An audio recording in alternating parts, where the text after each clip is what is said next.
I've decided to install solar power in my storage shed. It's mainly to run the lights because the storage shed doesn't have any windows. I bought all the components online, mostly on eBay, and it cost just over £100. But before I fix anything to the shed, I'm going to wire it all up and check that it's all working. Here's the solar panel. It's a 12 volt 40 watt panel. It's mounted on an aluminium frame, and the frame comes with fixing holes. Its maximum output is 3 amps, but it would need a really sunny day to reach that. It's got just 2 cables, labelled positive and negative, so it's all very simple. Now today's a typically cold and cloudy British autumn day, but I'll turn the panel over, connect it to my multimeter, and see how much electricity it's generating.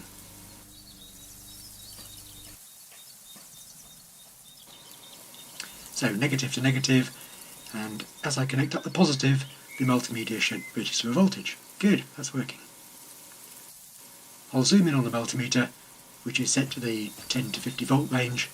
It's actually reading just over 20 volts, way above the 12 I was expecting, but I guess that's where the next gadget comes in. I need to quickly make up some extension wires.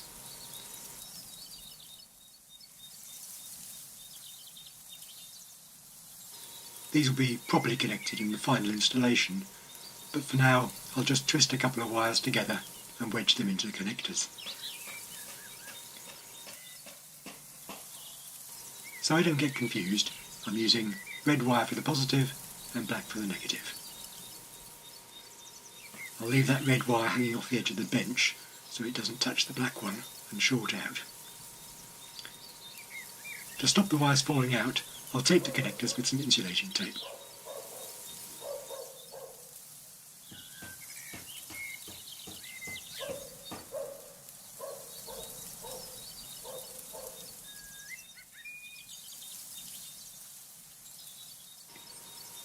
Those are done, so I'll get them out of the way.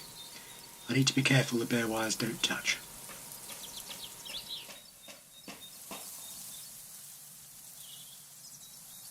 Right, now I'm ready for the next component.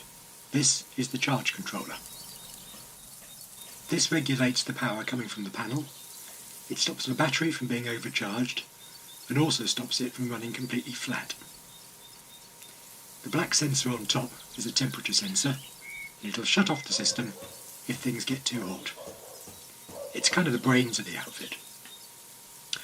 I'll zoom in and show how it connects up. There are 3 pairs of connectors, a positive and a negative for each. A pair for connecting the solar panel, a pair for connecting the battery, and a pair for connecting the load, which for my shed will be the lights. So first off, I'll connect up my solar panel using the extension wires I've just made. As ever, the black wire negative to the negative connector of the charge controller.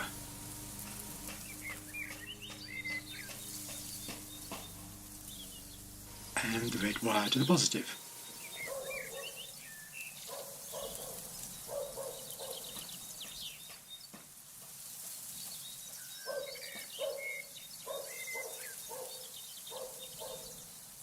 Just check they're nice and tight. I'll tidy those out of the way for the moment and leave space for the battery. This is the battery I'll be using. It's a leisure battery out of a caravan that my neighbour was scrapping, so I got it for free. It's been sat for a while discharged, so it may not be any good, but it's going to be worth a try. The terminals are clearly marked, positive and negative.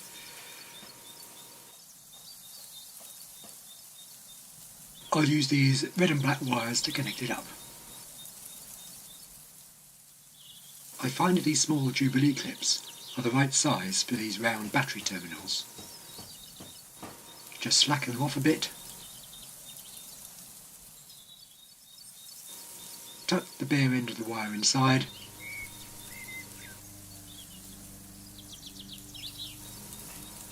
Double check that the red wire is going to the positive terminal Then slip the Jubilee clip over the terminal and tighten the screw.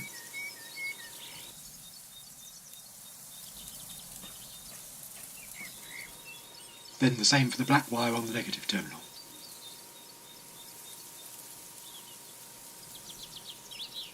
So there are the two wires, but I need to be careful they don't touch and short the battery out. I'll just move it out the way.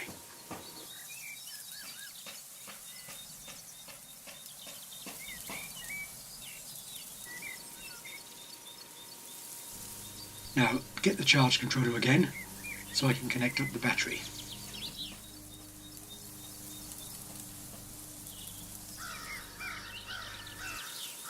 It's usually safer to start with the negative wire.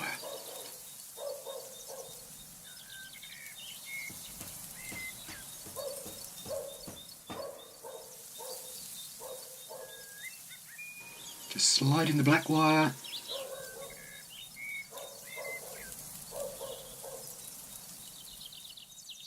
and tighten up the screw.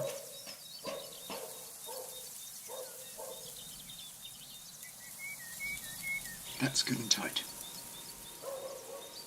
And then the same for the positive wire.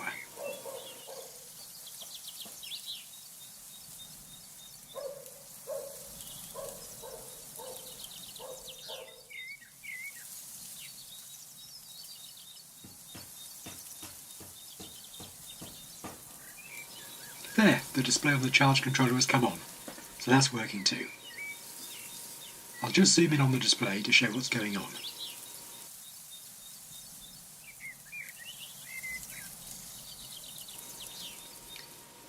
This graphic top left represents the panel. The flashing arrows shows it's generating power and charging the battery at 12.8 volts. The battery, the graphic in the middle here, is 75% charged and has a smiley face, so maybe it's not too bad. That's all there is to the charge side. The solar panel connected to the battery via a charge controller. Just 4 wires. For my shed lights, I'm using these cheapo car reversing lights. You can get these at most car parts places, or of course online. I've replaced the standard bulbs, on the left here, with these funny looking LED bulbs. The LEDs should give the same amount of light, but use much less power, so my battery's going to last longer. To connect it up, again, there's just 2 wires to connect. Negative first, then tighten it up. Then as soon as I connect the positive, the light should come on. Yes.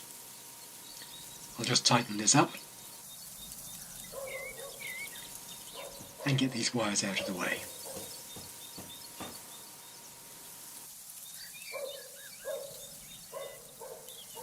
So that's the setup all working. The panel connected to the charge controller here.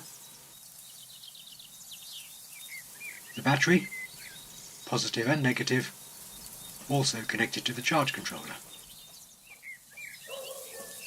And the light, also connected to the charge controller. The charge controller sits in the middle, managing the power and keeping everything safe. I got all this for just over £100. I've disconnected the light, as there's one other thing I want to try. I don't really need this for the storage shed, but I expect it'll come in handy. It's a power inverter, which will allow me to run ordinary power tools from the battery. It converts the 12 volt DC battery power to 24 volt AC power that you get from a normal wall socket in the house.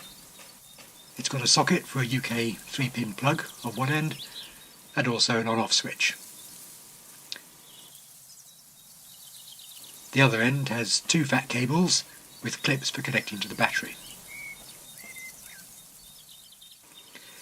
Before I try it out, I'm going to make a quick modification. Because the inverter runs directly from the battery, it isn't protected by the charge controller. For added safety, I want a circuit breaker, like a big fuse, to protect the inverter. This one is rated at 100 amps. If the current goes above that, the breaker will trip and cut off the power. and then it can be reset with this little lever. I'll wire it into the red, that's the positive cable, on the inverter.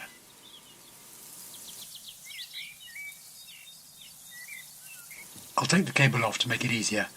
They just unscrew from the inverter. And put that aside.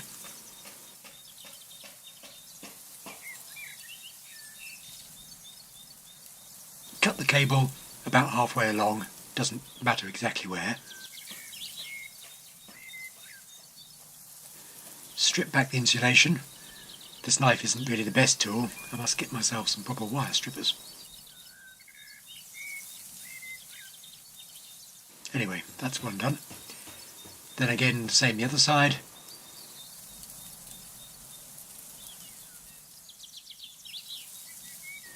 The ends of the breaker just unscrew, and inside is a little collar. Slide the casing over the cable first, twist the wires a bit, then slip the collar on.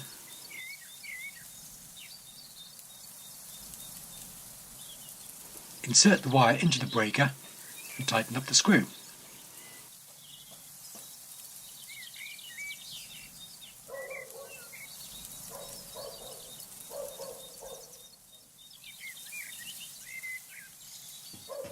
Then replace the cover.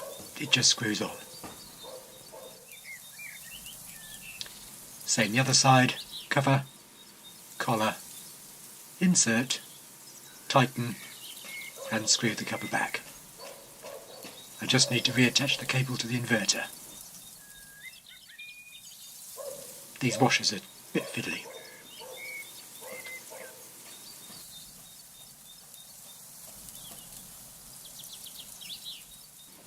Okay, that's back together. And the breaker is installed.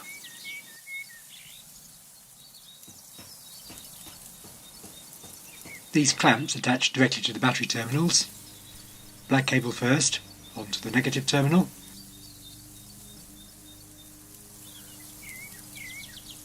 Need to make a good connection. Then the red one.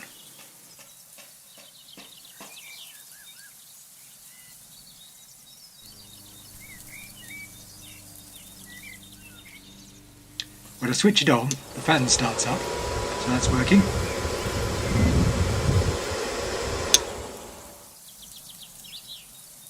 I'll test it with this drill. I've put a hole saw bit in the end just to make it easier to see it working on the video. It just plugs in like an ordinary wall socket. Switch on the inverter, and there goes the fan. It is very noisy, and the drill works as if it's plugged into the mains.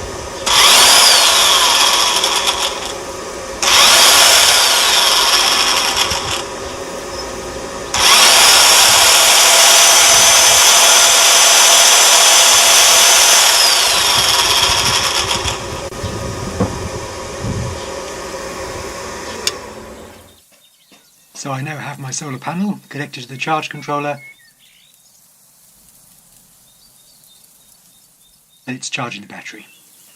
Then connected to the battery is the inverter, with a circuit breaker in there for added protection. The inverter and the breaker together cost about £36.